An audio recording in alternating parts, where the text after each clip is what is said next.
voice that I will follow. You are Emmanuel, and you are the joy that comes in the morning.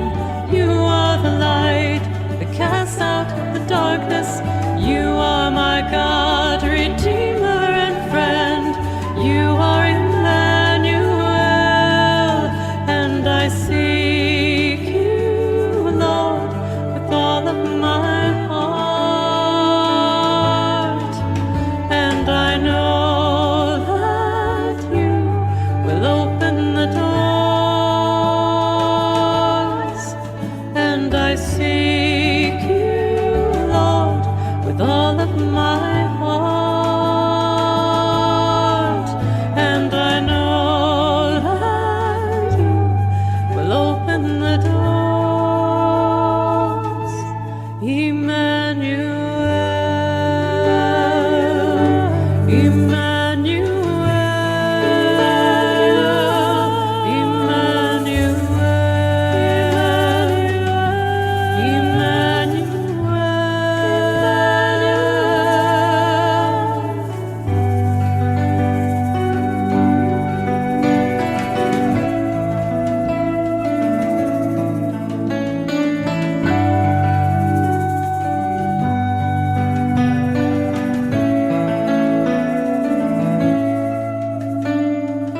You are the way, the truth, and the life. You are my one and only desire.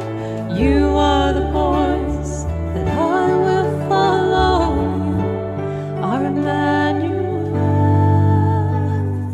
You are Emmanuel. You are Emmanuel. You are the way, the truth, and the life. You are my one and only desire. You are the voice that I will follow.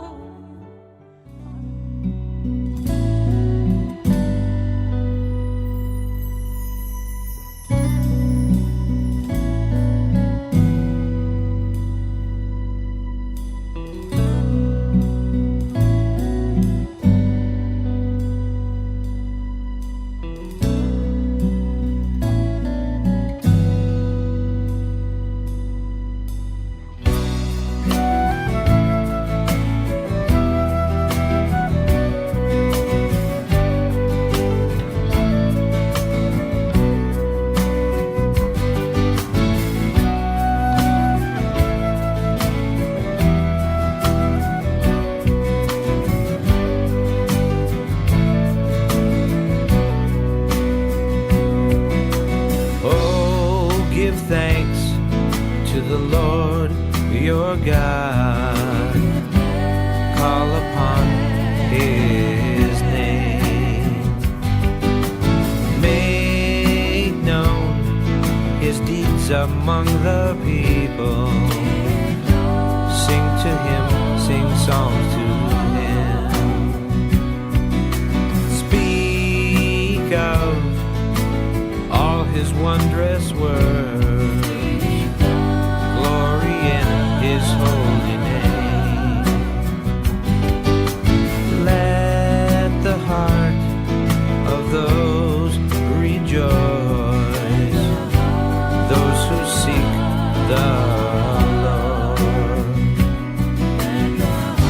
Seek the Lord and his strength. Seek his face evermore. For he is holy, commanded he, and everlasting covenant. He has remembered his covenant forever, made with Abraham and his seed.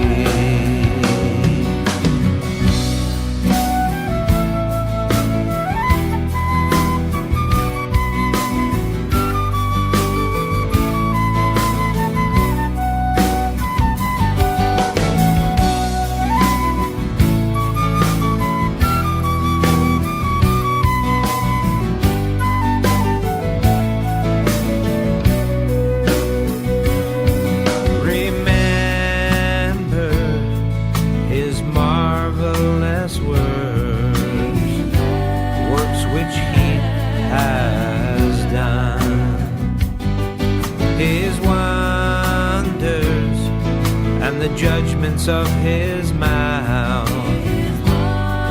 O seed of Abraham, you children of Jacob, his chosen ones, for he is holy, commanded he, and everlasting covenant.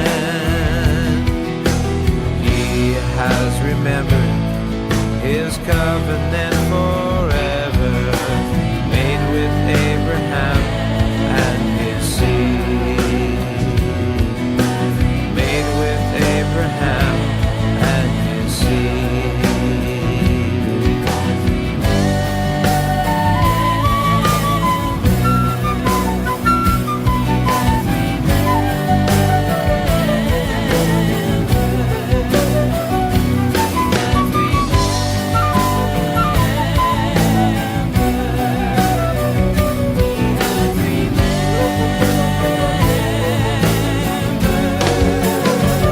For he is holy, commanded he, and everlasting covenant. He has remembered his covenant forever, made with Abraham and his seed, made with Abraham and his seed, made with Abraham, made with Abraham, made with Abraham and his seed.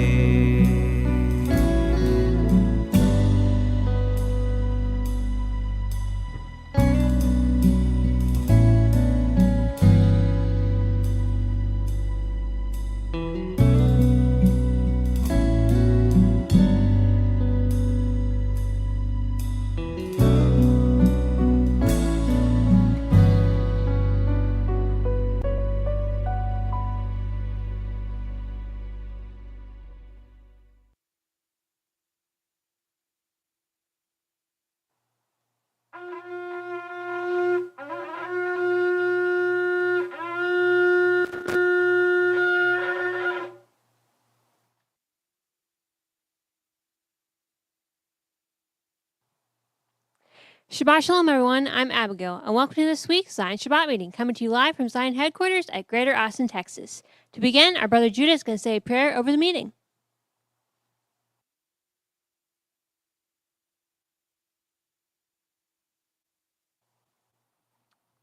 Father, we just want to come to you. I just pray that you would lead us all to your word and what you have to share tonight. And I just pray a blessing over everyone, and just pray that you'd help us in this meeting. In Yeshua's Messiah's name, amen.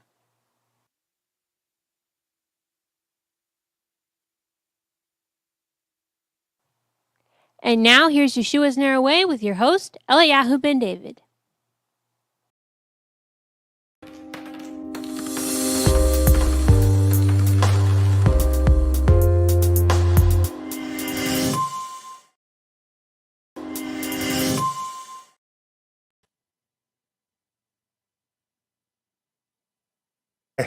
Great to have you with us tonight for Yeshua's Narrow Way. And we have a really interesting subject, I think, tonight. We're looking at first century Judean government.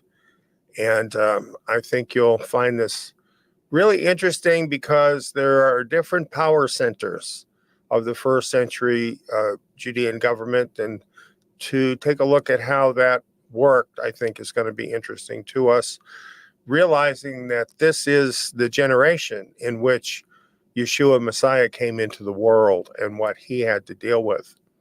But before we get into all of that, I'd like to introduce our panel tonight. And first of all, I have with me my sidekick, Solomon. Welcome, Solomon. Shabbat Shalom. And I have my good friend, Brother Rick, tonight. Shabbat Shalom, everybody. Welcome, Brother Rick. Great having you with us tonight. How you been since the last time?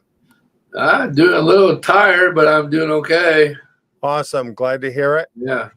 And let's say hello to Dawn tonight. Welcome, Dawn. Shalom. I wanted to let everyone know that you can participate too. Besides us up here on the panel, you can just comment right where you're at or to send us an email at help@zion.org. So HELP@TSIYON.org. And we'd love to include your comments or questions, or even if you have scriptures you'd like to share with us. Okay, so our meeting tonight is going to be kind of centered around a video that we have. Oh, Dawn, did you have anything else? Oh, that's what I wanted to share. Okay, thank you very much. I guess I'm so anxious to get to this video, huh? It's, I think, an interesting one. So we're going to get into the video, and then after that, we'll have our discussion about it. Here's first century Judean government.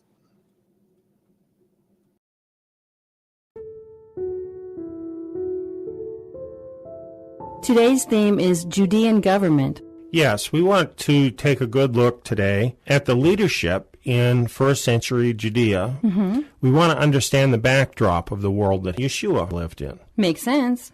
If we really want to understand Yeshua as son of David, Mm-hmm. we need to understand the setting in which he was born and in which he ministered.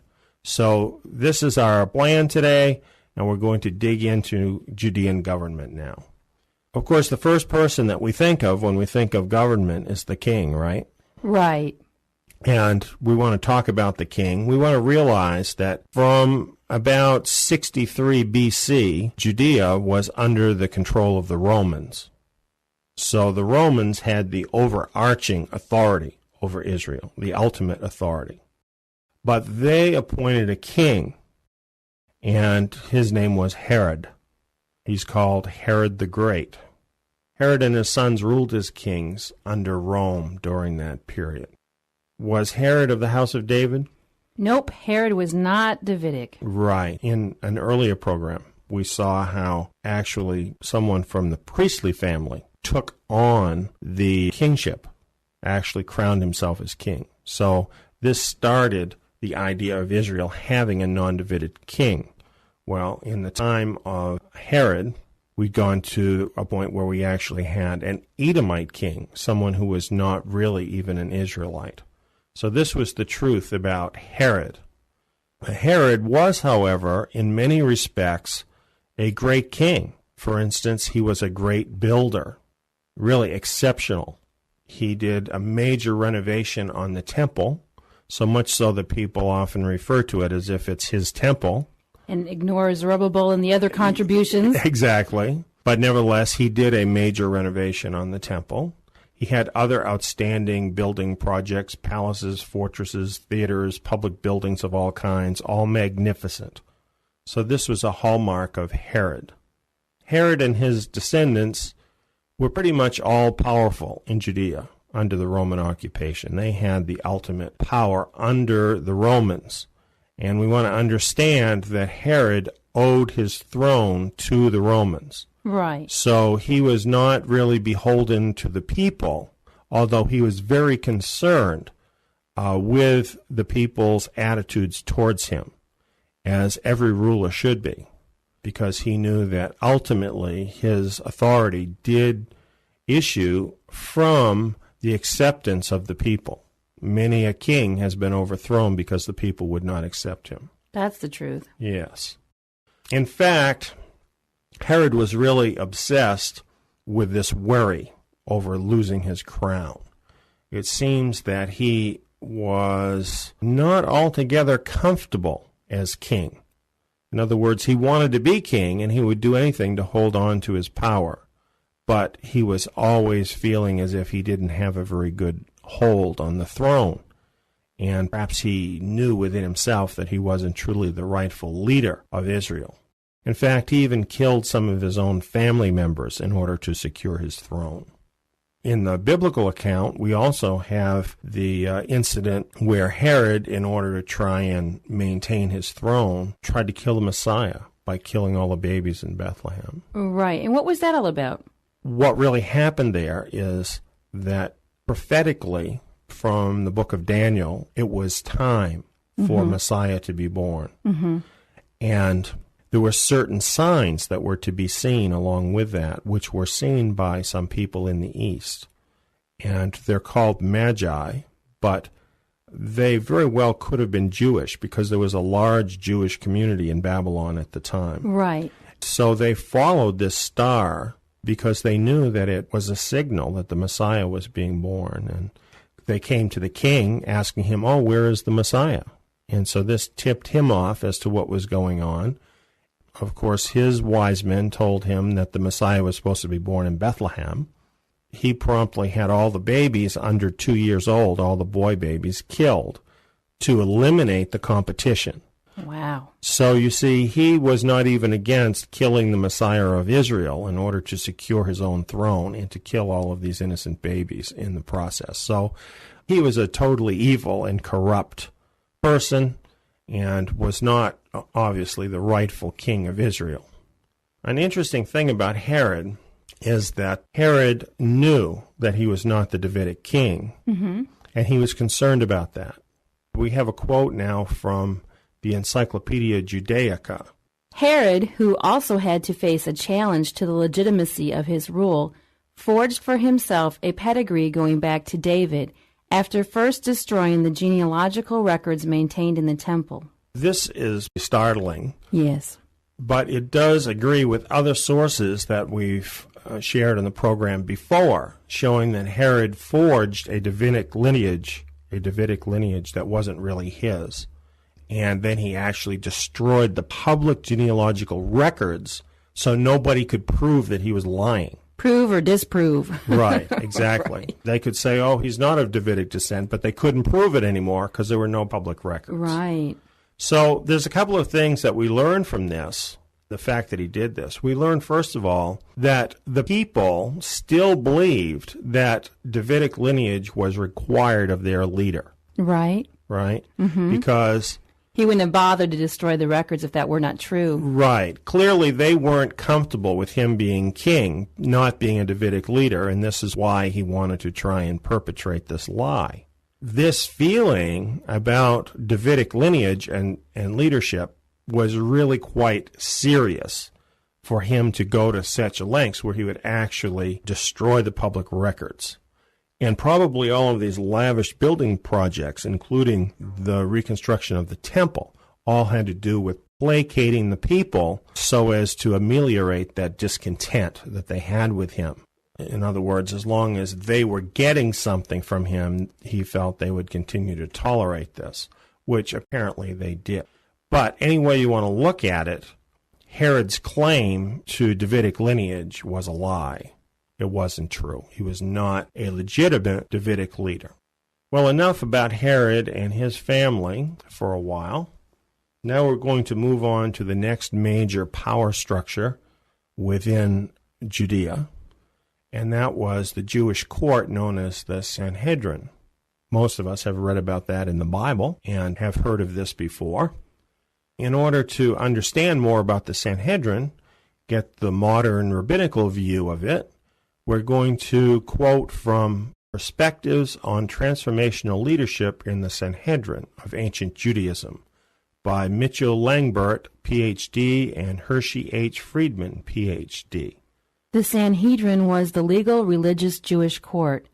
The name Sanhedrin is derived from a Greek word, Sanhedrion, that means council. An early form of the Sanhedrin existed under the Greeks, who allowed the Jews some degree of self-government. The Great Sanhedrin, based in Jerusalem, had 71 members.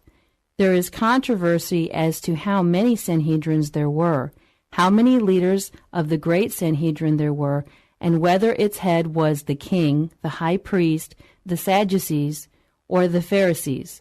According to the Gospel, the trial of Jesus took place before the Sanhedrin, with the high priest presiding. According to the Talmud and rabbinical tradition, The presiding officer was a Pharisaic scholar, or Nasi, president. The idea of the Sanhedrin, 71 leaders, actually goes back to the time of Moses. We find in Moses 70 elders of the people. And so this is really something that has its roots in the scriptures.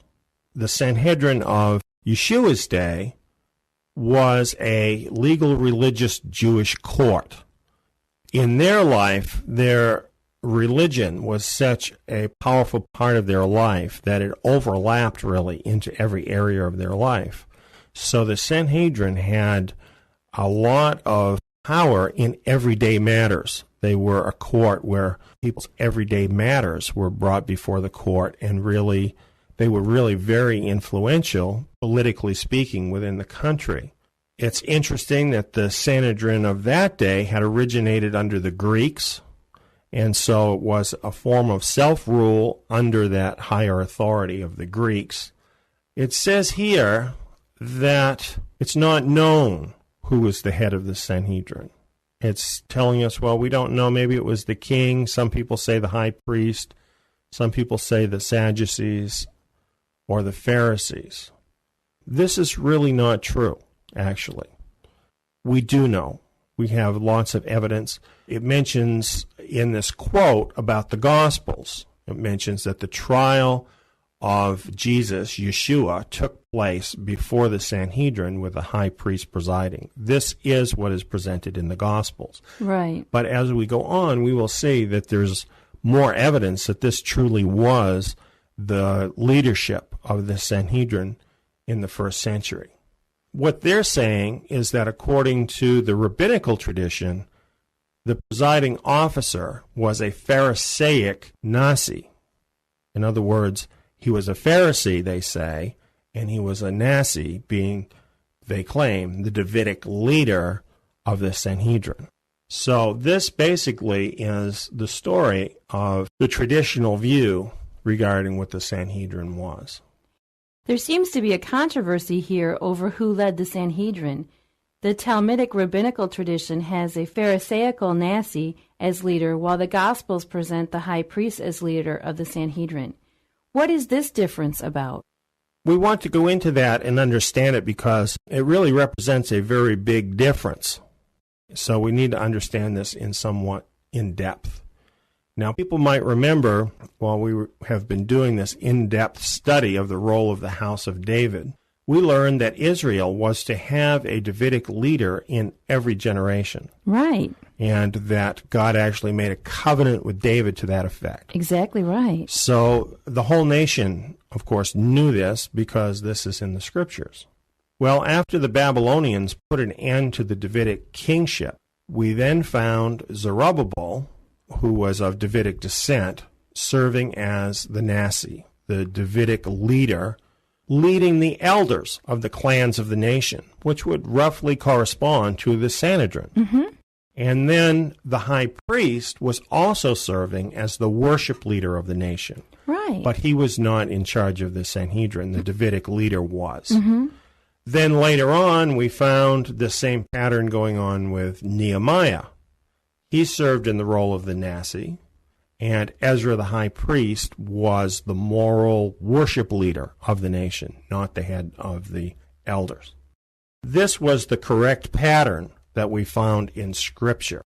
Later on, though, after the biblical period, we find the Hasmonean priesthood had basically usurped the authority of the house of David and had assumed control of the Sanhedrin with no Davidic leader in view. This remained true into the time of Yeshua. So you're saying that the leadership of the Sanhedrin by the high priest was illegitimate because there should have been a Nasi from the house of David serving in that role?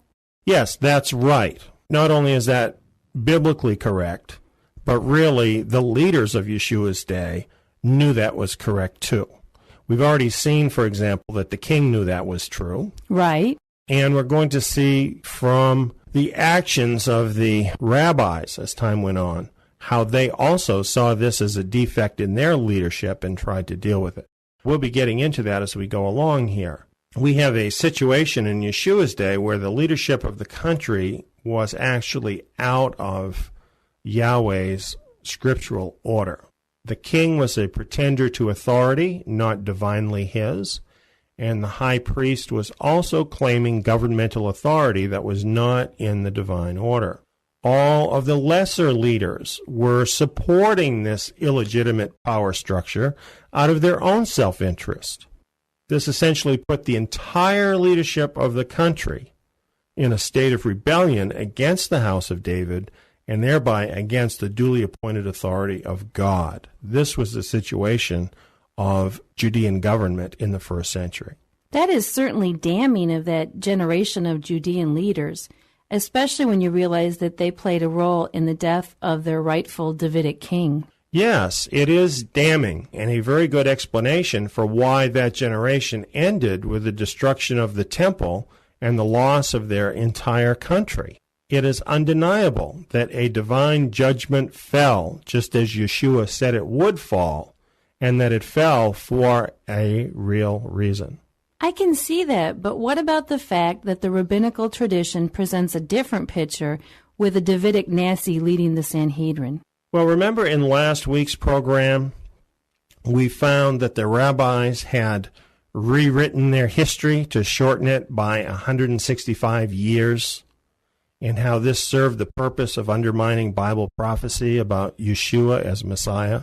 Oh, yes, I remember that. It was undeniable. I mean, we have Right. the evidence that they did this. Well, this idea of changing their history is something that is not unique to that one incident.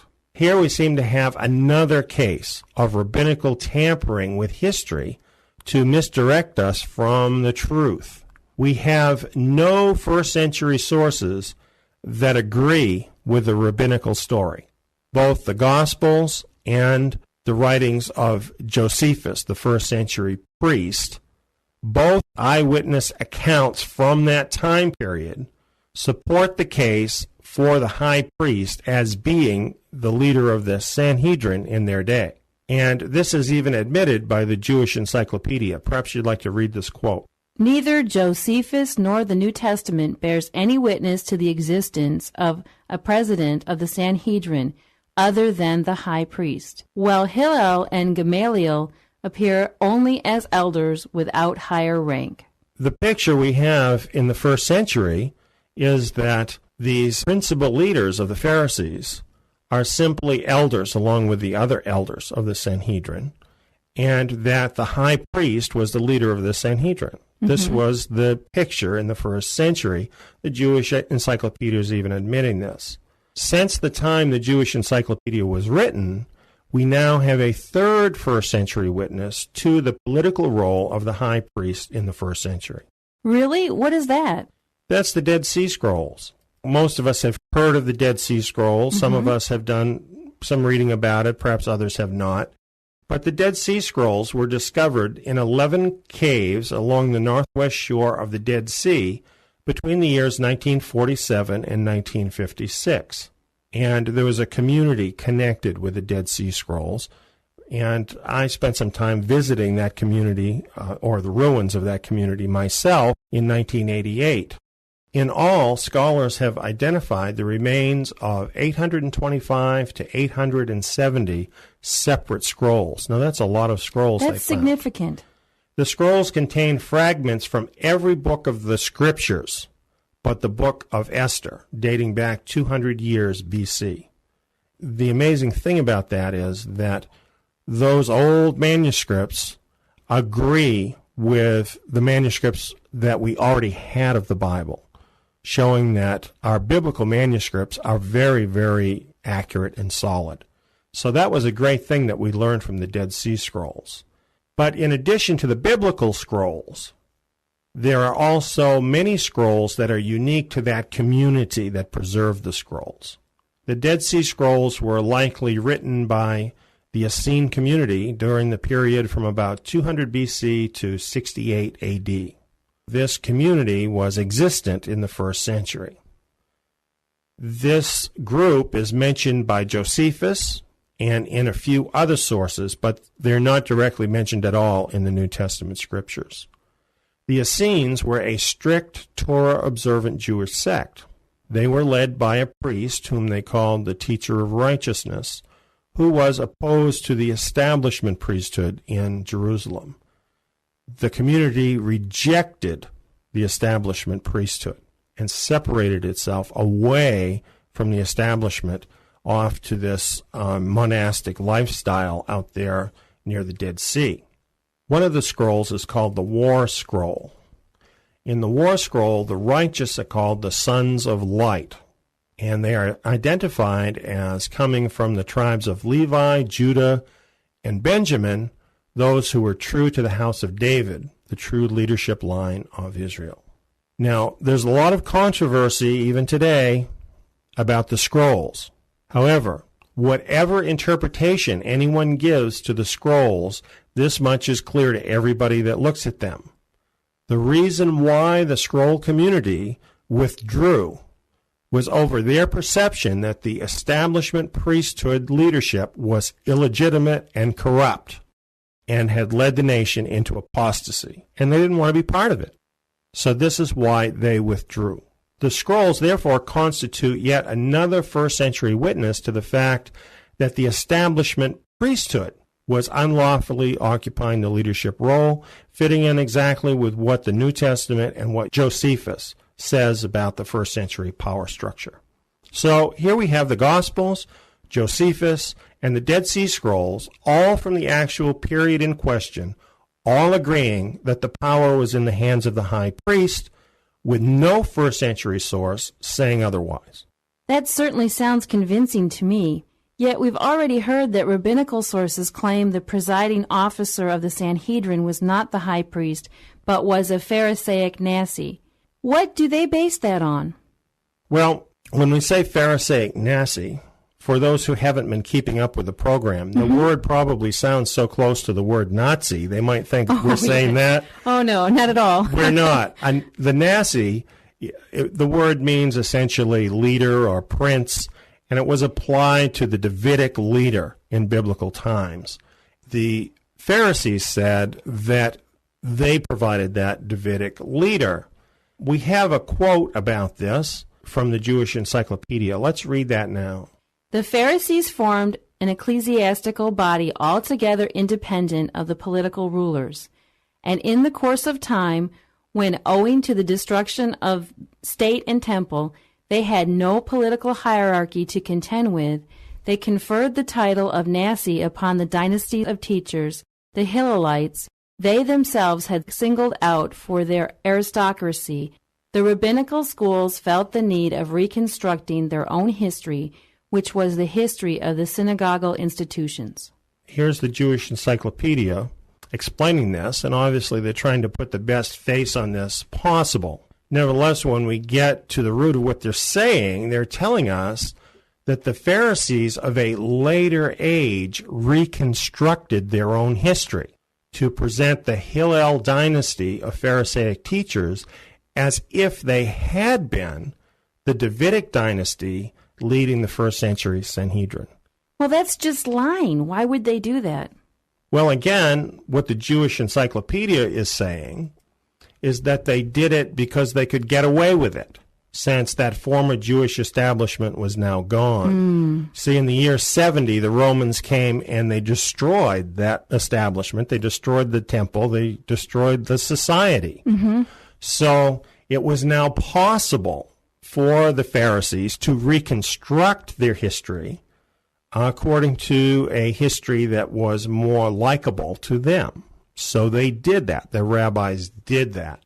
And this was deceitful and wrong, no doubt, but it was also tactically a brilliant thing for them to do.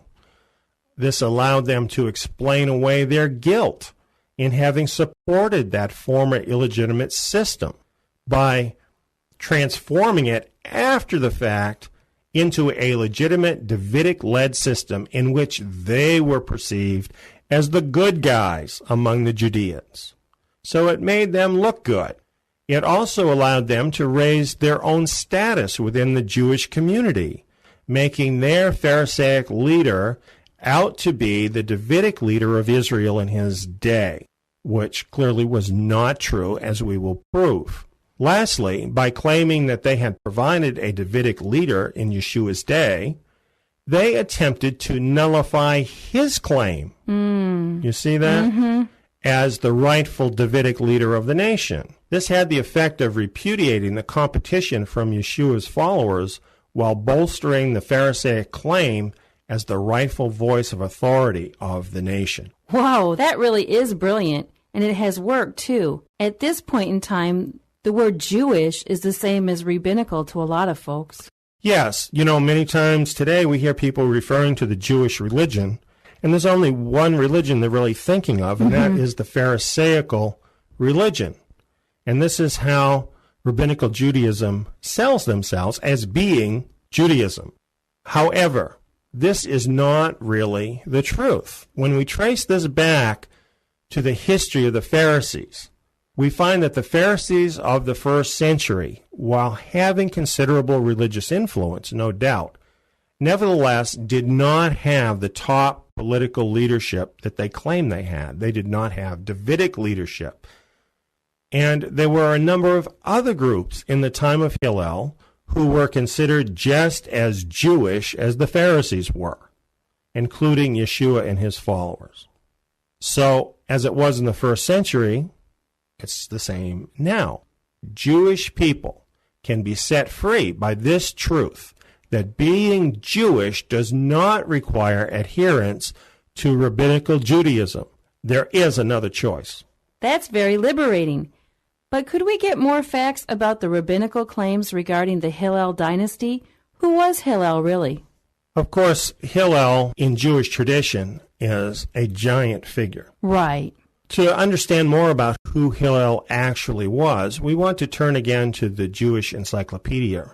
Doctor of the law at Jerusalem in the time of King Herod, founder of the school called after him, an ancestor of the patriarchs who stood at the head of Palestinian Judaism till about the 5th century of the Common Era, Hillel was Babylonian by birth, and according to a later tradition, belonged to the family of David.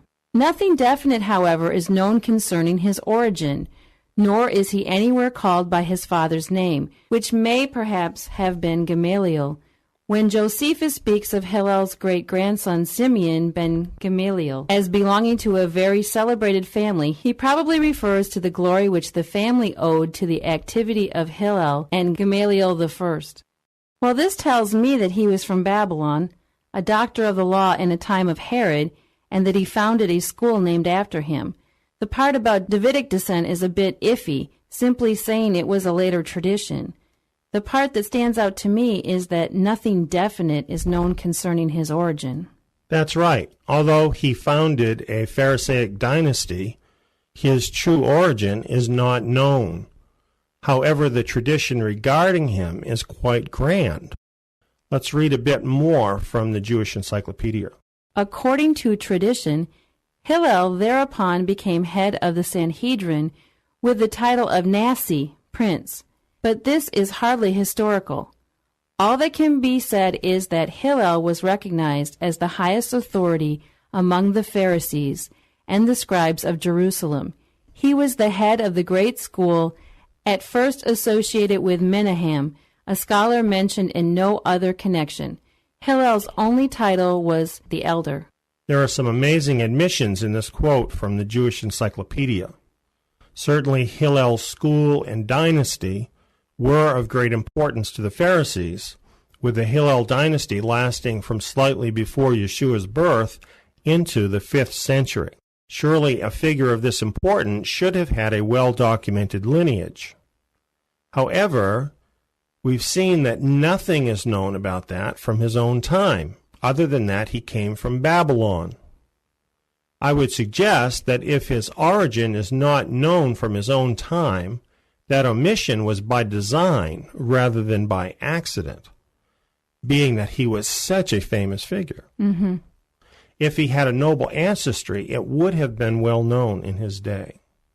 It is also interesting that in his lifetime, his only title was the elder.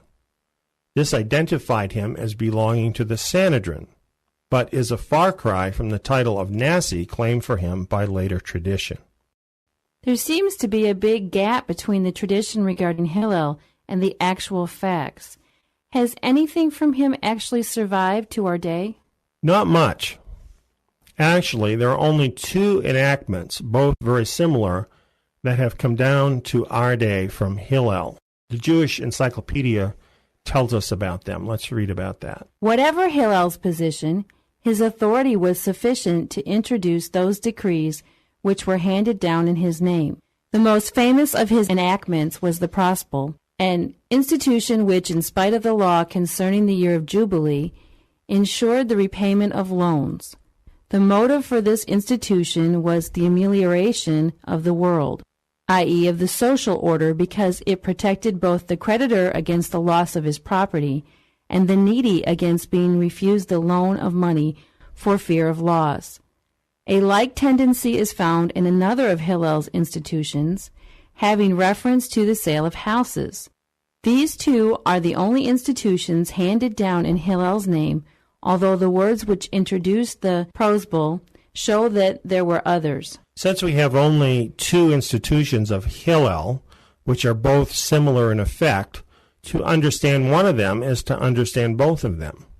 The most famous of his enactments was the Prospal, as we just read. Let's examine that closer. This religious rule deals with Deuteronomy 15, 1 through 3 from the Torah. And let's read that first. At the end of every 7 years you shall make a release. This is the manner of the release. Every creditor shall release that which he has lent to his neighbor. He shall not exact it of his neighbor and his brother, because Yahweh's release has been proclaimed. Of a foreigner you may exact it, but whatever of yours is with your brother, your hand shall release. Now, this is really a wonderful provision of the Torah. What this means is that every 7 years, all debts were forgiven. That was God's plan. There could not be perpetual debt in Israel. Every 7 years, all debts were to be forgiven. Now, when we read this in the Torah, we have no exceptions to this. We have no way of circumventing this. This was God's will, that there not be any debt beyond that 7-year Sabbath. That's pretty plain, isn't it? Yes. Well, Hillel's Prospal provided that, and I quote, "The principle of limitation by the entrance of the sabbatical year did not apply in a case where the promissory notes were delivered to the court, and the court was thereby made the creditor." This is from the Jewish Encyclopedia. So, the effect of this law is that if you're a creditor, you can then give whatever the debt is over to the court, and the court then holds on to that debt through the sabbatical year, and the debt continues instead of ending like the scriptures say it should. Mm-hmm. And of course, the court will get some fee for hanging on to the money through that time, and the poor debtor is not relieved of his debt that the scriptures say he should be relieved of. So this Prospal rule of Hillel thereby derived financial gain to the court by circumventing the actual intent of the Torah. The effect of Hillel's rulings were to circumvent the Torah, not to uphold the Torah. Mm-hmm. And it really is quite brazen if you think about it, because what he came up with clearly goes against the intent of what the Torah says in this matter. Now, perhaps talking about this ruling or similar rulings as this one from the Hillel dynasty, Yeshua spoke. And we're going to read excerpts from what he said in Mark 7, verse 6 through 13. Well, did Isaiah prophesy of you hypocrites, as it is written, "This people honors me with their lips, but their heart is far from me. But in vain do they worship me, teaching as doctrines the commandments of men. For you set aside the commandment of God, and hold tightly to the rules of men. Full well do you reject the commandment of God. that you may keep your rules, making void the word of God by your rules, which you have handed down. You do many things like this. Yeshua was well aware that this was pretty much standard fare for the Pharisees in his day. They were finding ways around the Torah. And of course, their leader, the Hillel dynasty, was the ones principally responsible for this. He had these very words for the Pharisees. Now, how ridiculous is it that some in modern-day rabbinical Judaism even try to say that Yeshua was a disciple of Hillel? Right. When you read the words of Yeshua and how he felt about this, obviously he was totally opposed to these kinds of rulings from Hillel, was not in any way associated with him. This is who Hillel was. Quite a contrast between him and Yeshua. I think we get that picture, but we are still left with the question of Davidic descent. The Jewish Encyclopedia said that according to a later tradition, Hillel belonged to the family of David. What about that? We have already seen that there is no claim in Hillel's lifetime to Davidic lineage. In fact, we have an incident that occurred with one of the descendants of the Hillel dynasty in the 2nd century that proves the dynasty was not Davidic. Again, we're going to read from the Jewish Encyclopedia. Rabbi Nathan, a member of the house of Exarchs, came to Palestine, and by virtue of his scholarship, as soon classified among the foremost Tanaim of the post-Hadrianic time. His Davidic origins suggested to Rabbi Meir the plan of making the Babylonian scholar Nasi in place of the Hillelite Simon B. Gamaliel, but the conspiracy against the latter failed. The Exarchs mentioned here are a line of Jews from Babylon said to be of Davidic origin. One of their line came to Jerusalem, while Hillel's descendant, Simon B. Gamaliel, was called the Nasi of the Pharisees. There was a failed attempt to depose the Hillelite and to insert the exarchic rabbi in his place on account of Rabbi Nathan's claim to Davidic origin.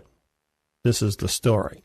Now, this tells us two things. The first thing it tells us is that it was known that the Nasi should be Davidic, right? Right. Because they were considering they needed to make the switch so that they would have a Davidic Nasi. Right.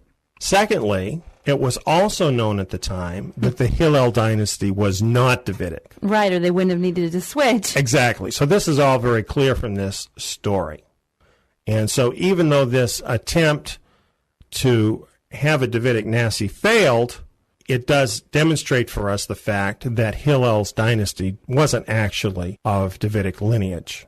Now, this was in the 2nd century, and what we find from this is that even at this time in the 2nd century, it was still not believed that Hillel's family was of Davidic lineage. Well, that sounds pretty conclusive.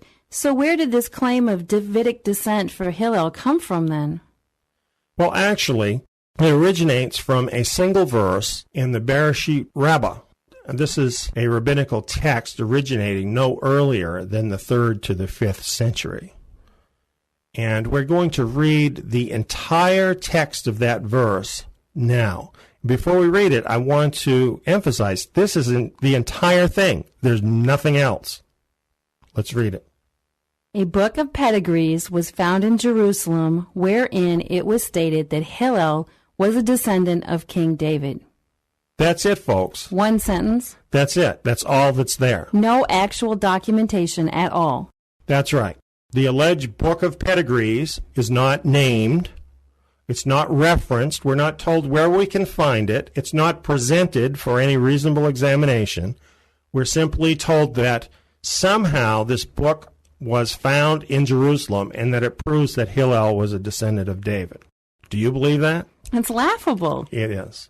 What's more, this verse is obviously an insertion in the text and is not original to the text. So it's actually a spurious verse.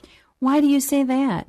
Well, if you read the Bereshit Rabbah, what you find is that it is a rabbinical commentary on the book of Genesis. So, for people that maybe you've read a Christian commentary, you know how that works, that it goes through verse by verse and it's talking about that verse and tells you what that verse is about and moves on to the next one and so on. Well, there's a running commentary on Genesis in the Bereshit Rabbah. This running commentary of Genesis is all of a sudden interrupted with this verse saying that this scroll was found in the temple and Hillel is of the line of David. And then the commentary continues. Oh, dear. So any objective reader can see that this verse was inserted later into the text. How is that possible? Well, we have to realize this is not the Bible. Right. Right? This is a manuscript, a commentary. And the Jewish Encyclopedia sheds some light on how this could happen. We have a quote now about the Bereshit Rabbah. It is difficult to ascertain the exact date of the actual editing of the Bereshit Rabbah. It is probably undertaken not much later than that of the Jerusalem Talmud, 3rd to 5th century CE. But even then the text was probably not finally closed, for longer or shorter passages could always be added. There were passages added, and this was one of them, actually.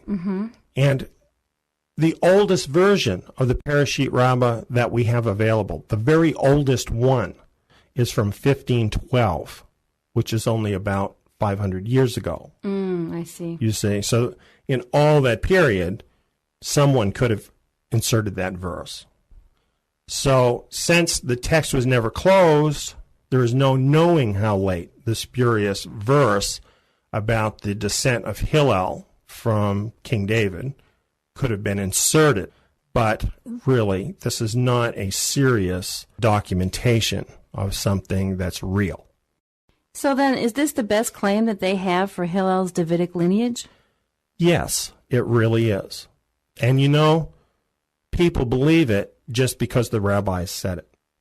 There are a number of famous rabbis that have asserted that Hillel was of Davidic lineage with no other basis than what we've just read. But they don't say that's the basis. They just say rabbinical sources prove that Hillel was of Davidic lineage. Okay. And because they're a famous rabbi, people believe everybody believe, they know. That rabbi would know. But you see, really what he's basing it on is something that is not really good documentation at all. In fact, here we have a case where there's nothing but spurious documentation, and everybody just accepts it because the rabbis say it. That's the story about Hillel's so-called Davidic lineage. Well, that's all very interesting, but why is it important to our discussion? Some rabbinical folks may feel like I'm kind of picking on them or something, because I have shown up some different faults in the rabbinical tradition. I'm really not doing that. I don't mean to be embarrassing anybody or picking on anybody, but you see, it's very important for us to get to the truth. Right. Right? And so if we have a tradition that isn't really based on the truth, but is clouding the issue, oh, yes, we have to take a look at that so that we can see what the truth really is. My purpose in this particular case is to show the truth regarding the first century leadership in Judea. While rabbinical tradition claims Pharisaic Davidic leadership in Yeshua's day, that traditional claim is not true. The Pharisees did not have a Davidic Nasi in the time of Yeshua. Neither was the king Davidic, although he falsely tried to claim a Davidic lineage, as did the later rabbinical tradition for Hillel. The political leader of the Sanhedrin in Yeshua's day was not Hillel's descendant, but was the high priest. All the serious documentation supports that. We also see this was not according to God's scriptural order for Israel, but was by Roman authority. The bottom line truth in all of this is that the top-level Jewish leadership in Judea in the time of Yeshua was not legitimate so far as the scriptures are concerned. Clearly, all of these leaders knew that Davidic leadership was required. However, rather than submit to that requirement, they chose to preserve the status quo by suppressing the God-ordained Davidic leadership so as to hang on to the power they had under the Roman system. This is the actual historical backdrop against which we must look at Yeshua's role as Son of David. What we're saying here is that the government of Judea in Yeshua's day was entirely corrupt, was not according to God's order, and that this was the world in which Yeshua came forth in his ministry.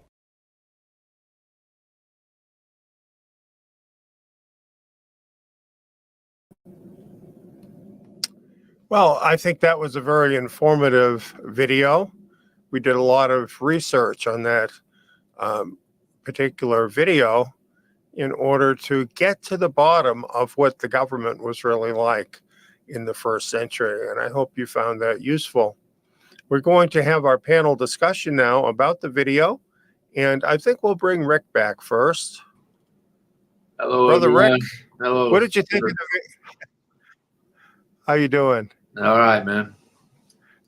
What did you think of the video? Any thoughts about it you wanted to share? Well, in lieu of today's excitement, Yeah.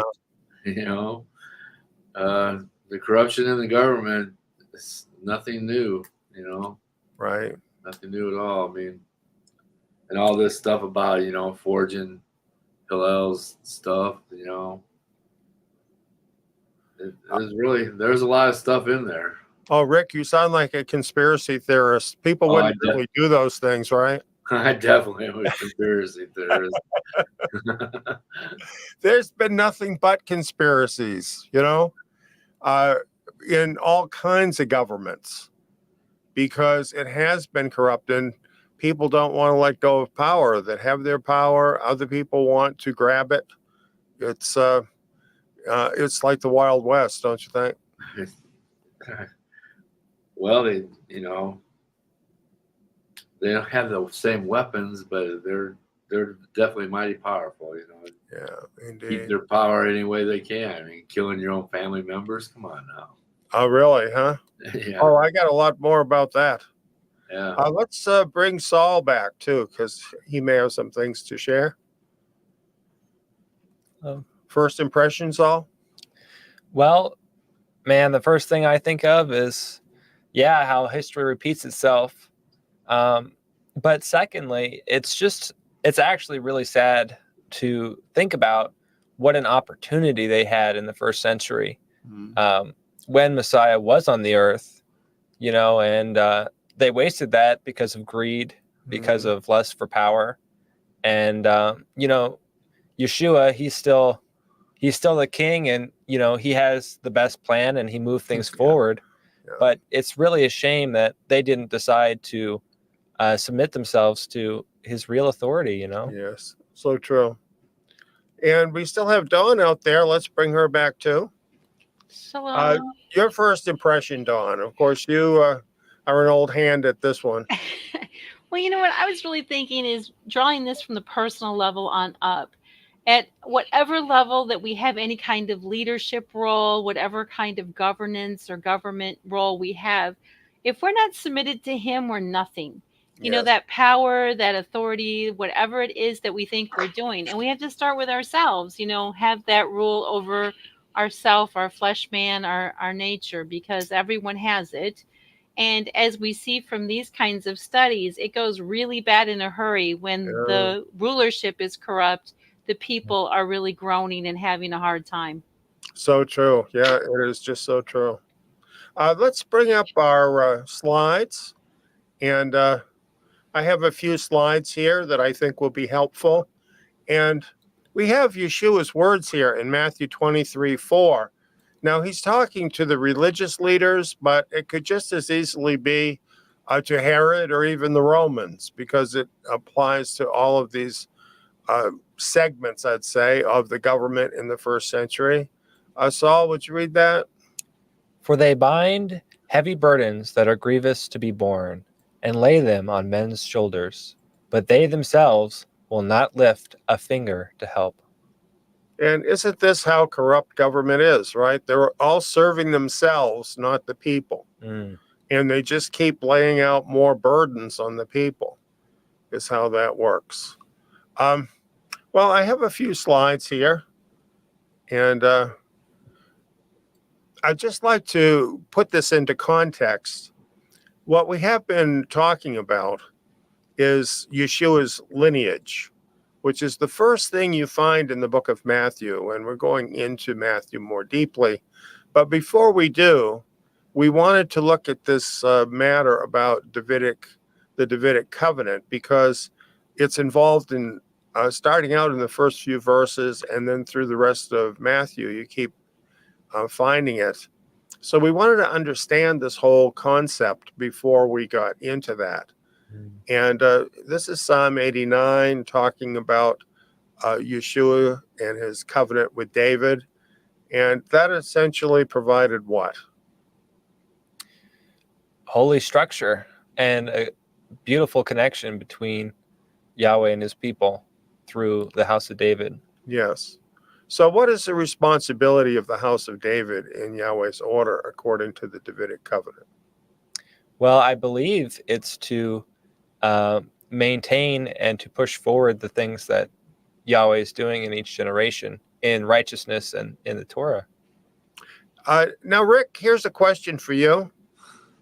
Isn't that all over since that was in Bible times? This can't possibly apply anymore. What do you think? Like it says, I will keep my loving kindness for him forevermore. I have found David my servant. Yeah, So this is actually binding? Oh, sure. It's just as binding as anything in the Bible, you know. Exactly. So I would just say there's two sides to this. One is there's the responsibility of the house of David to actually live up to this. It's a duty. Oh, yeah. Right? Yeah, for sure. But then there's, the side of the people, the side of the leadership involved with this. And if this were followed, what would the result be in Israel, Dawn? This would be beautiful, fabulous. We wouldn't have any poverty. A lot of the things that we struggle with, the basic day-to-day problems that we all have, would be gone. Right, because you'd have unity. And that unity would last from generation to generation. It wouldn't keep changing. And, this is one of the complaints people have about democracy. For 4 years, you can have, for instance, one president, and he's got a whole idea how everything's supposed to be run. And then in the next election, you've got 4 more years of somebody else different, and now it's completely different. And there's no real continuity, which is kind of crazy. With the Davidic covenant, because it's connected with the house of David, it goes on through the generations. So if you have righteous rulers in the house of David, it's their job to carry that righteous government forward for the people, which seems to me like a really good plan on Yahweh's part. What do you think? Absolutely. Like heaven. Right. Now, what happened to that? Do you remember from our previous programs how come they didn't have a Davidic leader in the first century? Why is that? Because the Romans took over. Okay, yeah, but you know what? It happened long before that, because what happened was the priests took over. The house of Levi took over. And it wasn't their job, but they wanted the power. And they established themselves as the kings and pushed the Davidic family aside, is what had actually happened.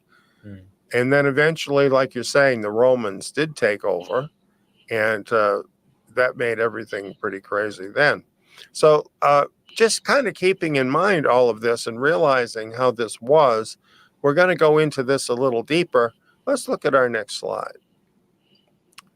First, we're looking at King Herod the Not So Great, and some things about him. And Rick points out that in Judea, the Romans were in charge in 63 BC. They liked King Herod. So what does that tell you about King Herod? Not the right choice. Right. Yeah. In today's language, he's a system guy. Yes, exactly. And he knew where his bread was buttered, which is all about pleasing Rome. He didn't really care about the people. He cared about Rome. And then we have this other thing about him. He wasn't actually Jewish. He was an Edomite. And what do we know about the Edomites? Anybody? Kind of ruthless. Yes. Yeah. And you know what? Yahweh had said, you should not accept an Edomite for 3 generations. If an Edomite wanted to become part of the nation, it would be 3 generations before they'd be admitted.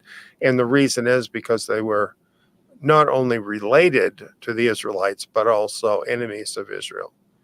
So when the Hasmoneans, who were of Levi, were in charge, they decided to convert all the Edomites at the point of the sword and brought their enemies right into their bosom as part of the Jewish nation. And then under Rome, one of those Edomites, their former enemies, became king. People get the government they deserve. You see that over and over in history. People get the government they deserve as a people. Am I right or wrong? What do you think, Rick? Do you think I'm right or wrong about that? Well, it doesn't seem right here in this country. Yeah. I don't think we deserve the president we got. Maybe you are assessing other people in our country more highly than they deserve. That's a possibility. Yeah. Yeah, I hope that isn't true, but it is a possibility. You know, we have a lot of wickedness in this country. Oh. We do. Kind of And, depends on who you live around too, as to what you see in regards to that. You can live in a community or a pocket where there's lots of believers and things are good. Right. And there is a real pushback against corrupt government going on. So there are a lot of good people. I'm not saying that there aren't a lot of good people. However, I think we've also seen a major trend toward wickedness in our country, here in America. And that, well, how do corrupt leaders end up getting voted for? Corrupt people vote for them? You know, that's a good point.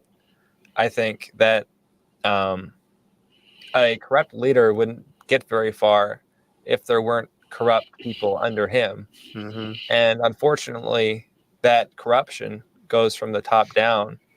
So I think that really does help to point out what you're saying, that you can't really have the top level corruption where the leader is able to do all those subversive things without corrupt people under him. That does happen. But now we're kind of going back in time again, 2,000 years ago. And we're looking at Herod. Now, I think Herod personifies wicked leadership. Mm-hmm. And in the Bible, where do we find Herod? In the book of Matthew. What is he doing when we meet him? Nothing nice and nothing good. He kills all the innocents, right? Mm-hmm. Trying to hang on to his power. So, you know, he really wasn't a very good guy. And when he was inaugurated as king, He killed 45 of the most wealthy and prominent right away in order to steal their money and put it in the treasury as the king. That's his opening act. Mm. And then all 70 members of the Sanhedrin, except for 2, were murdered. He killed them all. And then he replaced them with more compliant substitutes. So what kind of men do you think you had as the elders in the Sanhedrin? Yes men behind him. Mm. Exactly. This explains the corruption there, doesn't it? Yeah. And he even killed the high priest. And Herod just killed more people than we could ever imagine. But I think one of the most shocking things is the members of his family that he killed. Yeah. And I have some of them listed here. Some of his in-laws he killed. His Uncle Joseph he killed. I love you, Uncle Joseph, but you're getting in my way. Miriam, his wife, he murdered. Wow. His son, Alexander, was afraid his son might want to take over the throne, so he killed him. Aristobulus, another son, killed him. Antipater, his son, he killed him. And Caesar Augustus said, "It were better to be such a man's swine than his son." Dang. Well, they weren't eating pork yet, were they? Really? Yeah, exactly. Yeah, it's amazing looking at this king. Totally ruthless. Let's check the next slide. King Herod had a problem. Not only was he an Edomite, but he was also not of the family of David. And how do you think the people of Judea felt about Herod?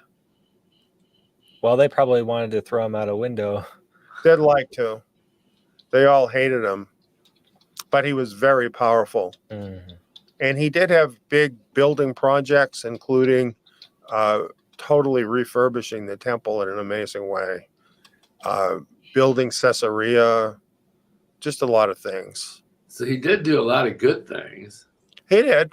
You know? He built a lot of buildings, but they were all dedicated to Augustus as God. Mm. Why the people were starving, probably. A lot of them, yes. Yeah. But it made Caesar Augustus really happy, and the other Caesars that followed, because he knew where to spend the people's money. Uh-huh. So this is what he was like. And so a lot of people did note that he was not of the family of David. So what he did to deal with that is he destroyed the genealogical records in the temple. So nobody could say, could prove from the official records that they were of the house of David or that he was not. Mm. So that's how he handled that. And of course, that didn't make him of the house of David, but it made him feel better. Maybe his shrink told him to do it. I don't know. Mm. Well, why don't we go to the next slide? Okay, so this is where the Great Sanhedrin met. And this was kind of connected to sort of like the side of the temple. So it's not in the temple proper, the worship area, but it's in the temple complex. It was a big round building, quite an impressive building. This is where the 70 met. And we have some things about them. Let's take a look at that. Okay, so this is from the Jewish Virtual Library online, talking about them. This is the Great Sanhedrin. Rick, would you like to read it for us? If you hit any words that are hard, don't worry about it, and I'll help you. All right, the Sanhedrin Council. Pentateuch. That's close enough. Sources describe the Great Sanhedrin as a religious assembly of 71 sages who met in the chamber of hewn stones in the temple in Jerusalem. The Great Sanhedrin met daily during the daytime. It did not meet on the Sabbath, festivals, or festive eves. It was the final authority on Jewish law, and any scholar who went against his decisions was put to death. Went against the Sanhedrin's decisions were put to death as a Zachan Mamre rebellious elder. Oh, okay. The Sanhedrin was led by a president called the Nasi, a prince, and a vice president called the Avbet Din, father of the court.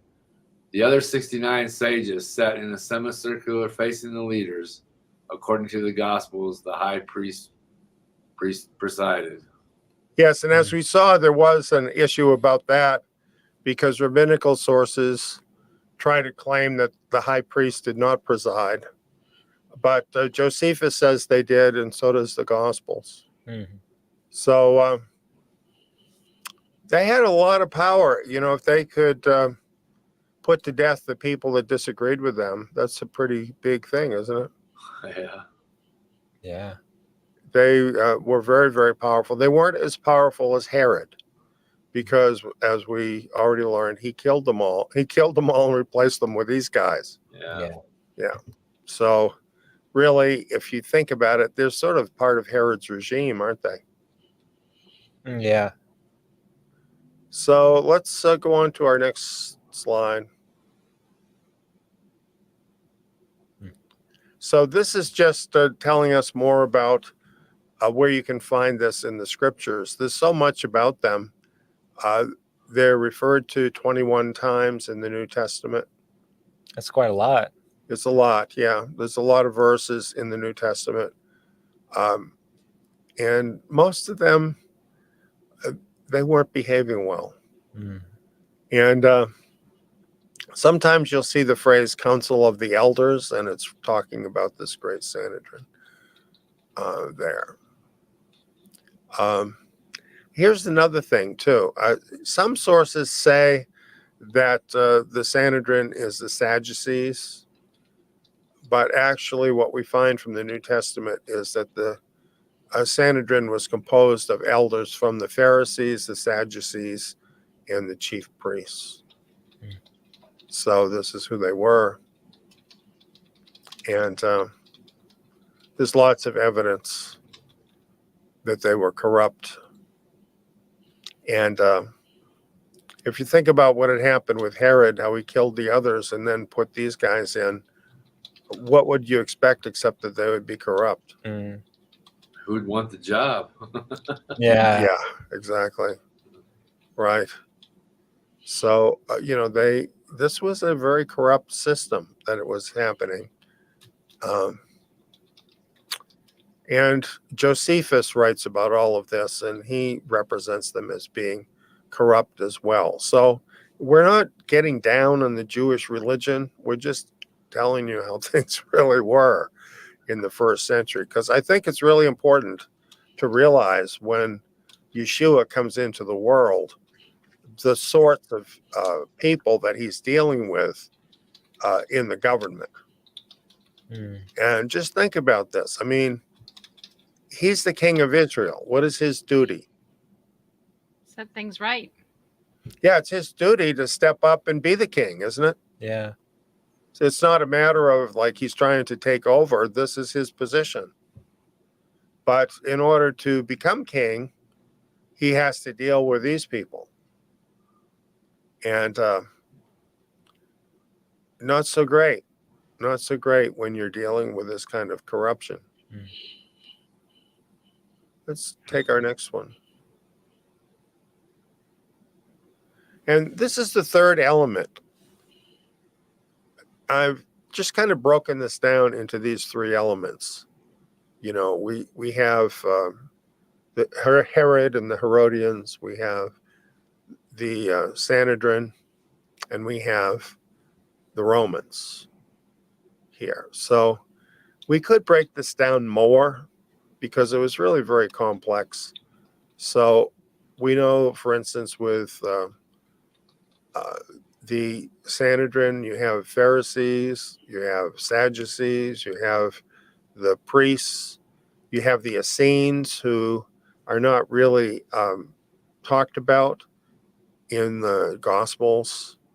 But all of this is part of a very, very complex relationship between these different groups. But you can basically break it down this way, but realize it's even more complicated, like between the Sadducees, the Pharisees, and so on. However, looking at this from the standpoint of Davidic descent, this all becomes clearer because they didn't have any Davidic descent in the ruling class. Isn't that interesting? It is. You had Herod. He claimed to be Davidic, but he wasn't.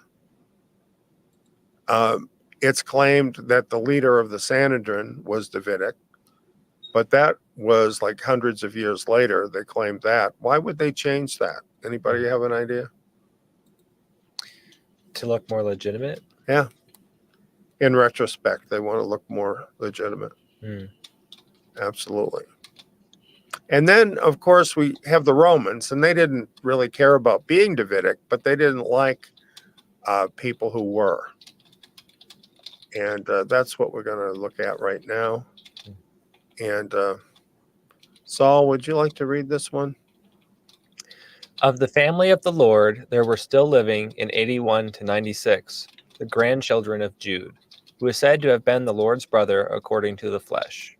Information was given that they belonged to the family of David, and they were brought to the emperor Domitian by the Evocatus, an equestrian soldier. For Domitian feared the coming of Messiah, as Herod also had feared it. And he asked them if they were descendants of David, and they confessed that they were. Then he asked them how much property they had, or how much money they owned. Upon learning of their poverty, Domitian saw them as no threat and let them go. But when they were released, they ruled the assemblies because they were witnesses, were also relatives of the Lord. And peace being established, they lived until the time of Trajan, 98 to 117 AD. Right. Now, this was written in the 4th century, but it was quoting an earlier writer from, I think, like the 2nd century. So this is kind of interesting, don't you think, that these are the grandchildren of Jude? That's the Yeshua's half-brother.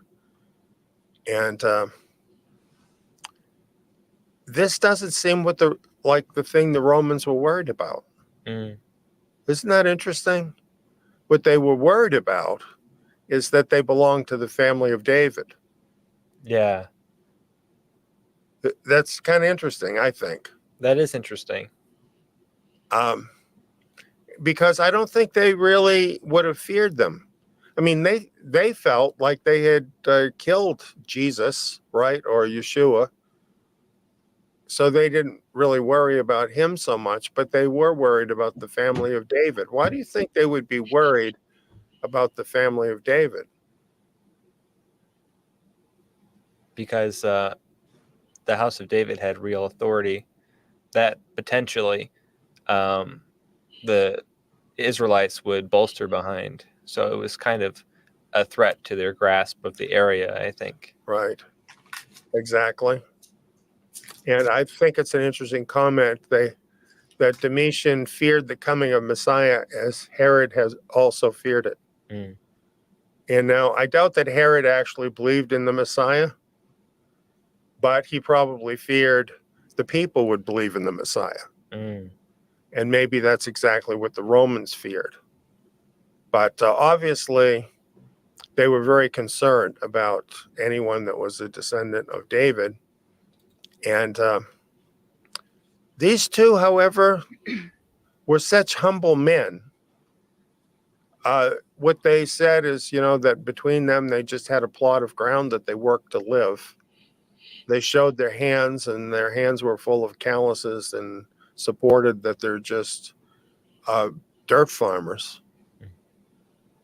So basically, he thought it beneath himself to do anything about them. They were just nothing to him, and he just let them go. However, in the assemblies, they and the other members of the house of David, it says they ruled the assemblies because they were witnesses and were also relatives of the Lord. So I think it's interesting that there were Davidic leaders in those early congregations. Eliyahu, we have a question from one of our listeners who's writing in asking, how does this relate to Hillel? That they kind of missed that, and how this relates to Hillel. Okay, well, what we showed earlier in the video, if anybody got to see it, is that Hillel is claimed today by some rabbinical sources to have been of the house of David. And they even say, some of them say that he was the leader of the Sanhedrin. But the truth is, there's only one source from that ancient time, which is probably, it could be as early as the 3rd century, but probably not. The version we have is from the 1500s, which is an insertion where it says that Hillel was of the house of David. But it's not attested to by anyone during Hillel's lifetime. So if he was of the house of David, certainly we would have something from his lifetime or even the century he was in, saying that he was of the house of David. So this is a claim that is made, but is unsupported. And I would just say... And this is of Hillel the elder? Yes. Right. And I would just say, for anybody who wanted to know more, as we'll have this as a video for you, and you can look it up, and because there's a lot of evidence here about Hillel. So the truth is that within the whole structure that we're talking about, from the Romans to Herod to the Sanhedrin, they had no Davidic leadership. So let that sink in. They had no Davidic leadership. And of course, that means that they were illegitimate from a scriptural point of view. Right. The leadership was illegitimate from a scriptural point of view. So then just think about it. If you are of the house of David, and this is the authority structure around you, what kind of position does that put you in? Not a good one. Very compromised. You got to watch what you say for sure. Do they even want you to exist? No. No. But it doesn't negate your duty. That's the point, isn't it? So this was really a clash that's just waiting to happen, isn't it? I mean, this is a setup for that to happen. And when Messiah came into the world, this is what was waiting for him.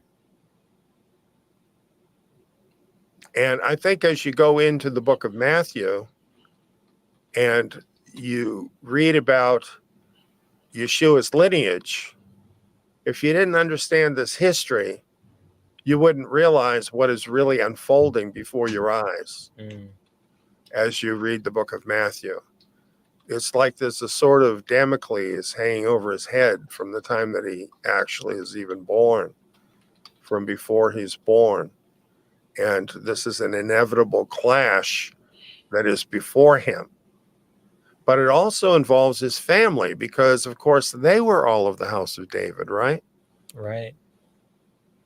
So you have quite an interesting dynamic going on here that is set up in the very first chapter of the book of Matthew that you would completely miss if you didn't understand the Davidic covenant and how far Israel had veered away from the Davidic covenant and these corrupt forces of government that basically had taken over.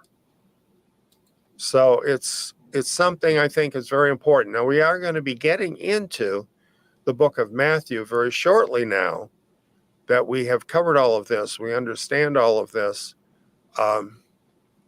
And I think the setup is worth it. Mm. So what do you think, going through these different programs about the House of David, the development of the House of David, and now what the government was in the first century? Do you think that is helpful? Absolutely. Yeah. I mean, without having that context, you really can't understand to the fullness the decisions that are made and the events that happen. So I can really see why this is so important to discuss Yeshua's walk and his time on We the have earth. a comment that came in too from Kay. Yeah. And she's saying exactly the answer that you're looking for here. In her opinion, she's saying, yeah, thank you. I find this explanation so easy to understand and fascinating. And, as soon as Kay put this up, I thanked her for giving us this comment and letting everyone else know, too, that we have more materials like this available that explain a lot of different things that you've taught on, and you bring together, like you do here tonight, this history and share it with folks and have documentation and quotes, not just your opinion and scripture.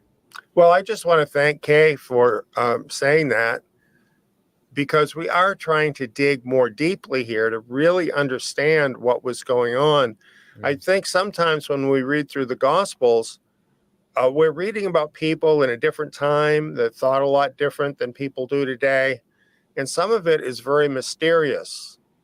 But when you understand the dynamics of what was going on, where the power lay, where it was supposed to be, you compare it to what Yahweh had said about government and how far they had really steered away from that, from various positions, and the reasons for all that. I mean, there's a lot to it. But as we do take up the book of Matthew now and we look at Yeshua and his family, I think it is going to help us to really understand a lot more about who they were and what their real situation was. It tells you a lot. For instance, the story about Jude's sons being hauled before the emperor. The fact that he let them go because their hands were so calloused and they were so dirt poor, he didn't consider them a threat. Just think about that. This is the family related to Yeshua, our Messiah. He didn't have a nice suit like, say, some of the leaders of the mega churches. I don't know what was wrong with those guys. I mean, no prosperity gospel. They must not have been sowing into the kingdom or something, because they were having to dig in the dirt to live. Do you think that's true? I think Emperor Domitian never read the chapter of Jude. I think you got something there. That is a powerful chapter. It really is. Yeah. I mean, these men did what Yeshua said. They stored up their treasures in heaven. Amen. That's what they did. This is the family of Yeshua. They're royalty. They were royalty. And yet they were the most povertous people. yeah. Because they were laying low. They were in the situation where if they stuck their head up, somebody was going to cut it off, right? Yeah. So they were laying low, and this is what happened. And Yeshua, he came along and he stood up. He stood up because it was his duty as a Messiah. He did it. He didn't back down. You know, when you understand really what he was facing, for him even to start his ministry took a lot more courage than most of us even have, right? Just to start. Yeah. How many of us have ever sweat blood? Yeah. You know? Right. Yeah. For me as a man, it really helps me to appreciate him and who he is and to admire him as my king. I can give my life to a man like that. And that's totally apart from the fact that he's the Son of God. You know, you just think about what he did as a man, because he was fully a man, and he stood up to this corrupt government all around him. This is amazing. This is amazing. All because they wanted to keep their jobs. Yeah. How's that any different than nowadays? You know, I mean. Well, I can think of a politician right now who's trying hard to hang on to power. Yeah. I mean, this is what they do, isn't it? They want to just hang on to their power no matter what. Times a lot of different countries and a lot of different organizations, and even, you know, like businesses, heads of business. Right. Yeah.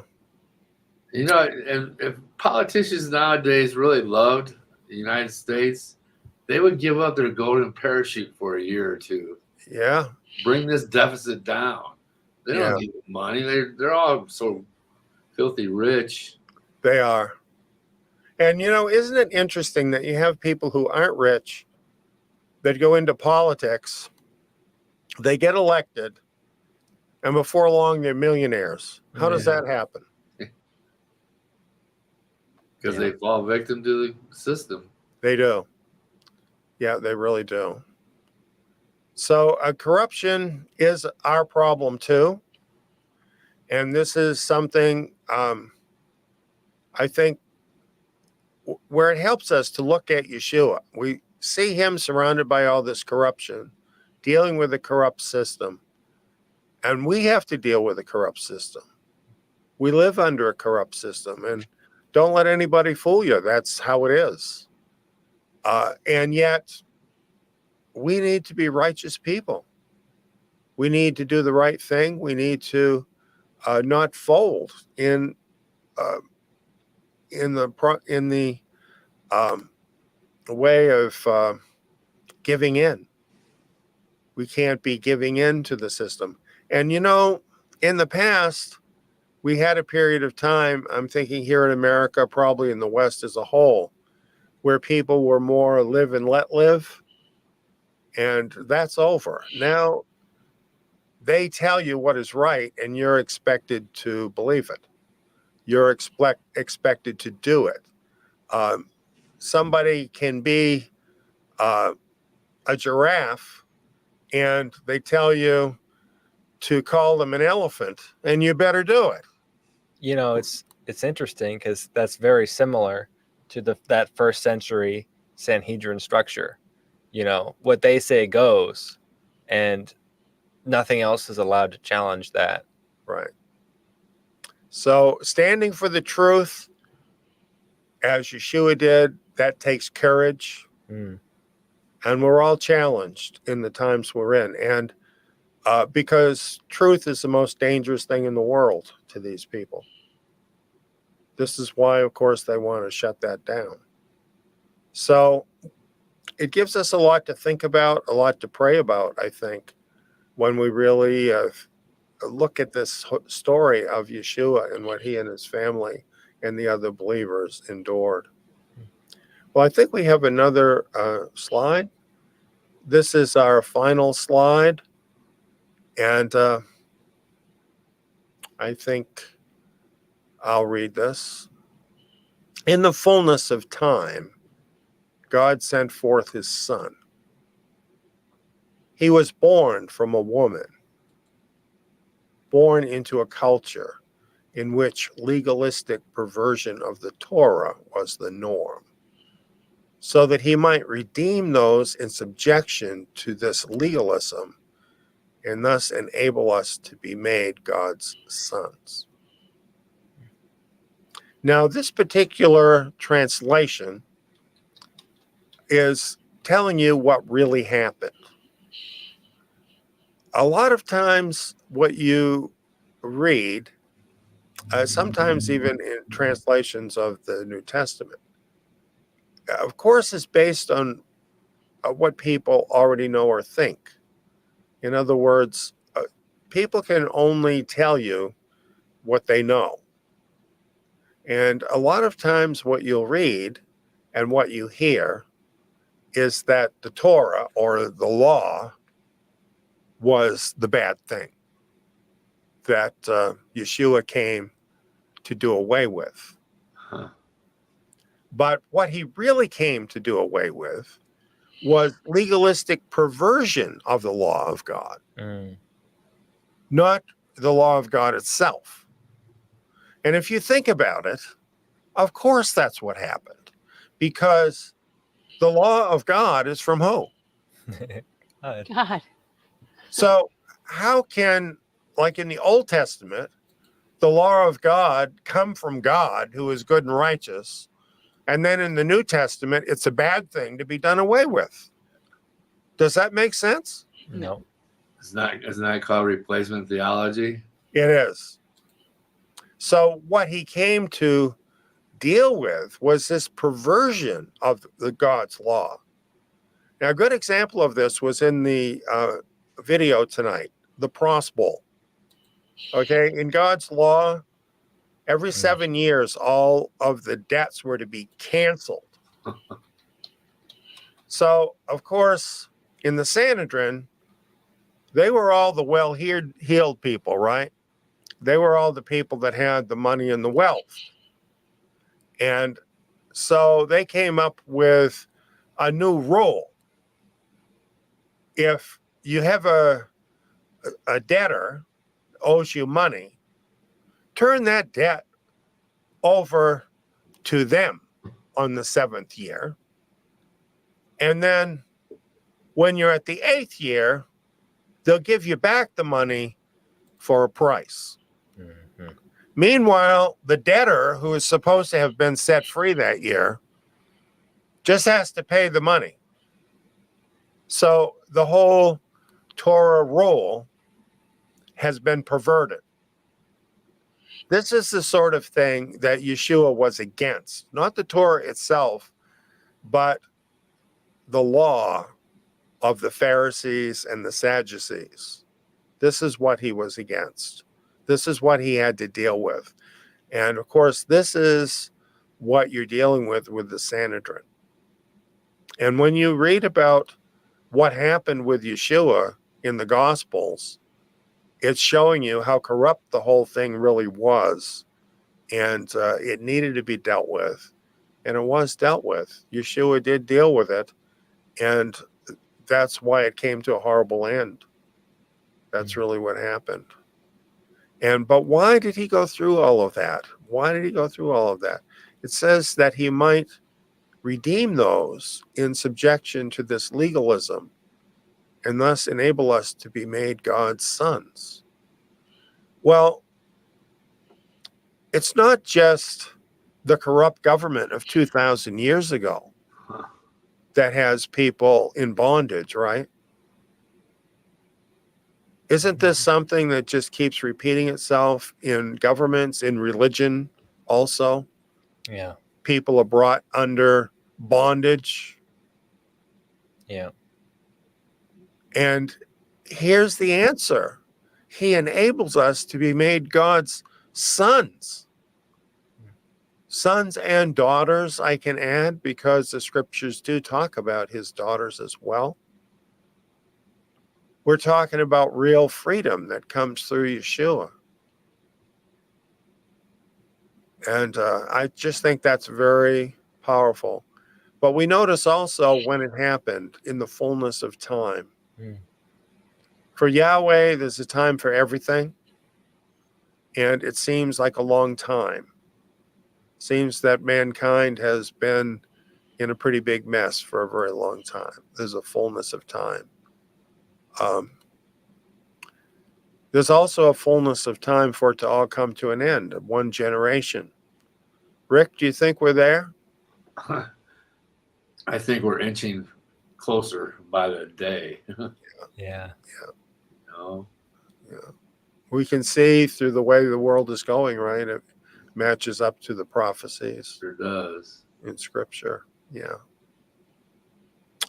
That's right. You know what I love? I love that freedom matters to our Father in heaven. He endowed us with freedom. Freedom to make our own choices, even if they're bad choices. Ooh.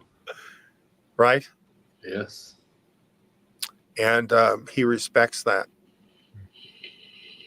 And this is what gives us dignity. That we are made in his image. And we can make our own choices. But it's our flesh nature that is our problem.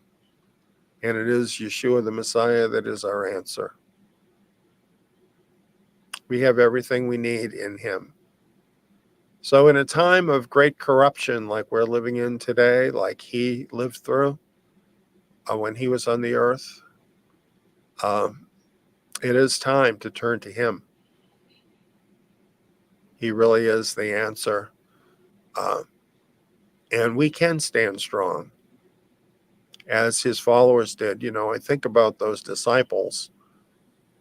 And from the best we know about them, about the 12 apostles, we had one that went bad, which was Judas. He was replaced with Matthias. And those 12 men were faithful through the rest of their life.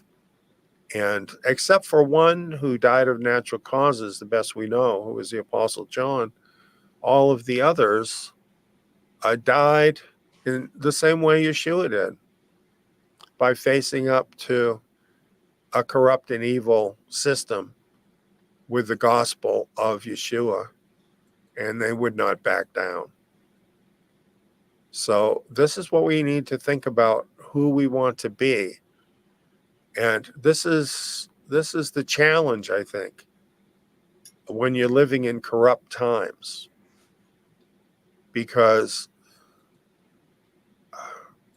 we're all in a fishbowl for the whole invisible world to see.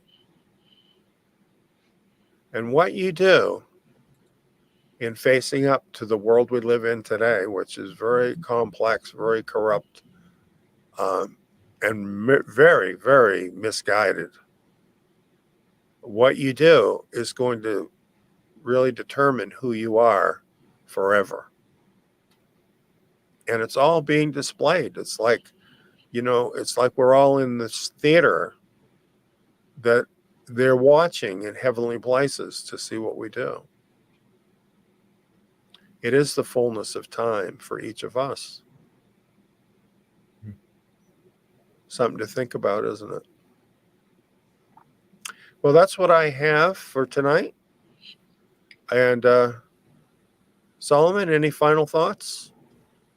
Well, it's really exciting to have looked into all of really the backstory for the kind of the staging ground for Messiah's entrance into the first century. And I'm just really looking forward to looking more into that and really seeing what an amazing man he was and is, and all the ways that I could use to step up and try and be half the man he was and is. And so I'm really excited to get into this with the context that we have developed, and I'm just really excited for that. Well, thank you, Solomon. I really appreciate it. And Shabbat Shalom for tonight. Shabbat Shalom. Shabbat Shalom. Oh, Rick, don't go yet. Oh. I want to get your final thoughts too. Well, I have a friend and we're doing a Bible study. And we're just been doing Jude, Oh, wow. and he says that we have to quit loving people to hell. Yeah. The truth is so difficult. Yes. It's not difficult, but nobody wants to hear it, Right. Yeah. Yeah. Well, you want me to try to read this or not? Yeah. Okay. This is a hard one, man. Corruption in the government is nothing new. Keep the status quo to protect the coup. It's power which causes this corruption. The leaders want to maintain their eruption. They attempt to control no matter what the cost. Violence and deceit, the line has been crossed. Political power seems to be the theme. Those in power resort to extreme measures that may not be quite right, looking to add what they may write. Things have changed. Things have changed by what they have wrote. Kind of ties into counting the vote. Corruption has exposed those in power. It seems it is getting closer to Jesus's hour. Wow. Wow. Well, you know what, Rick? Sir. I dub you the Zion poet. You inspire me, brother. I mean, I just love this. Well, we so enjoy having you with us, Rick. We have for years. We so appreciate you. And just thank you for coming back on tonight. I thank you for asking me, sir. You too, Don. You look lovely, lady. Be blessed, Rick. Thank you, sir. Shalom. Shalom.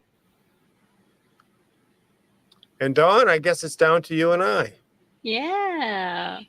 So I just want to thank everyone for their participation tonight, because we had a number of people write in saying Shabbat Shalom and, these other comments. That was really nice. And if you're watching this later, because of course this is live stream right now, but later the recording will be available, you can still reach out to us at help@zion.org. And you can write to us with any of your concerns if you have any prayer requests, or even if you just think about it after you leave here, during this live stream. And we do want to encourage people to reach out whenever they need to. And you can visit our website. You can sign up there if you need prayer throughout the week. And you can just register at zion.net. So that's TSIYON.net. And that's absolutely free to do so. We have all kinds of archives and other options available to you if you want to get involved like that. No one's going to pressure you to do that. You can do what you're up to with your interest and time. But, it's really, really crucial. Like, how are you going to get through these days? How are you going to be that son or daughter of his?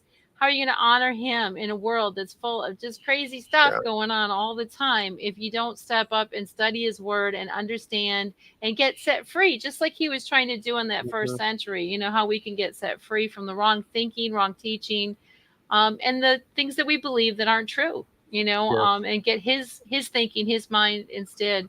And if you would like to support Zion too, we also have where you can send us a donation. And we would appreciate that, because, of course, we're only here in front of you right now, but we are working on these messages and more books and Torah courses and other materials in the radio station all the time to help bless his people and to help them come closer and closer in their walk with him. And we just appreciate every one of you. And thanks so much. Thank you, Dawn, so much. Shabbat Shalom. Shabbat Shalom. Oh, yes. And our next meeting, you can catch right here where you're watching right now at 8 p.m. Central Time on July 20th. Okay, very good. And we want to just thank everybody tonight, too, that did participate. We appreciate you very much. And, I want to just mention about support. Dawn was talking about it. And we appreciate so much those who provide support for the ministry, because, we rely on it, actually. If you think about it, you might have a job. You might be fortunate to have one. And so you're earning your money and you're going out and getting what you need. And you can basically usually depend on what you've got coming in order to pay your bills. Well, we can depend on getting our bills, but we can't necessarily depend on a given check or something to pay for things, because we depend on Yahweh's provision through his people.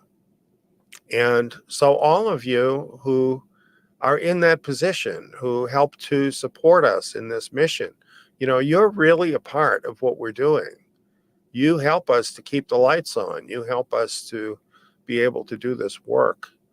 And I just want to let you know that we don't take it for granted. We really appreciate what you're doing, and we know the reason why. And for those that partake from everything that we have for free, maybe you're not able to give us support, financial support to pay the bills. Well, we still want you to have that.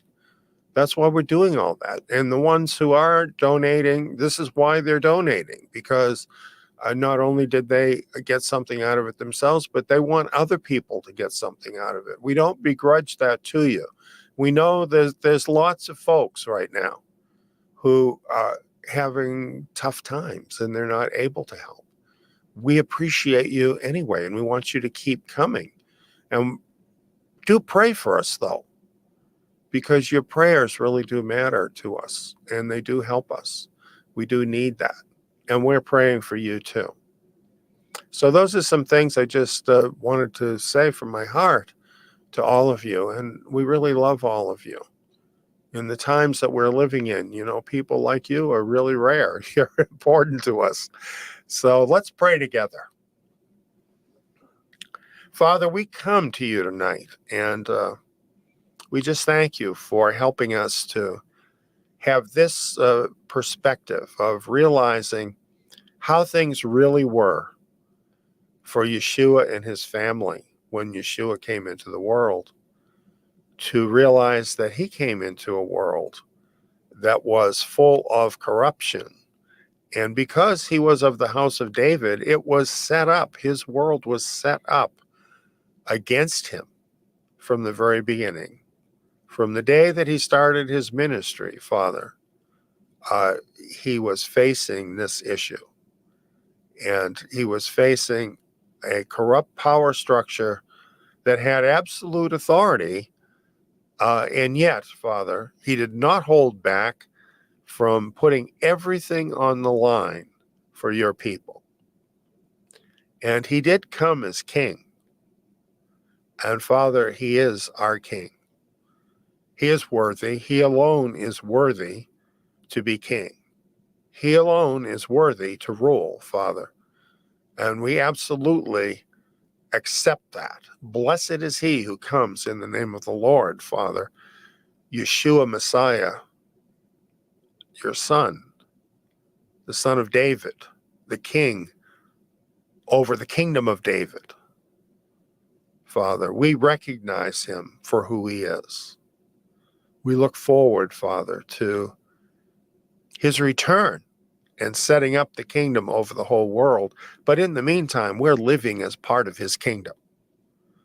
And I want to pray for all of your people tonight out there that see him as we see him in the pages of your word, and realize that he is the king. All of those people, Father, who are so interested in moving forward, advancing his kingdom in this world. Father, may we be at unity with one another. May we truly see and recognize one another. May we be on the same page with one another, Father, and with your son Yeshua, and with you. And may you lead us in your way as your people. May our light shine in this world, in this very dark world, that those, Father, who have a heart for you might see the good works of your people and be drawn to the light. And Father, the enemy has a lot of bad qualities, but laziness is not one of them. He is very earnest in what he's doing and very busy. And Father, we see that, and we see him attacking your people frequently. And so we want to pray for all of your people tonight, Father, who are experiencing attacks on their health, on their finances, on their relationships with one another, being persecuted, Father, for righteousness' sake. We just pray, Father, for you to uplift them. We pray that you will send your holy angels to deliver them from the enemy, Father. We pray for clarity of mind to make the right decisions according to your word, being led by your word and spirit. Father, may your people be that people that hears and obeys from you. Father, we lift up this prayer to you tonight, and we give you glory, honor, and praise. We truly love you, and we are so excited about the things that you have ahead for us. Once we get through this bumpy time that we're going through, and we give you glory now in Yeshua's name. Amen. Well, friends, thank you so much for tuning in with us tonight. And now we're going to return to the tabernacle.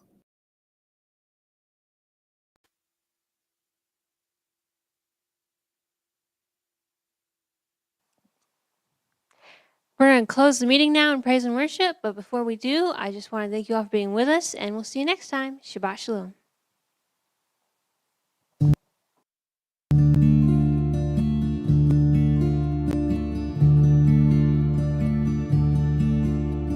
Lie, lie, lie, lie, lie, lie, lie. Lie, lie, lie, lie, lie, lie, lie. Lie, lie, lie, lie, lie, lie, lie. Lie, lie, lie, lie, lie, lie, lie.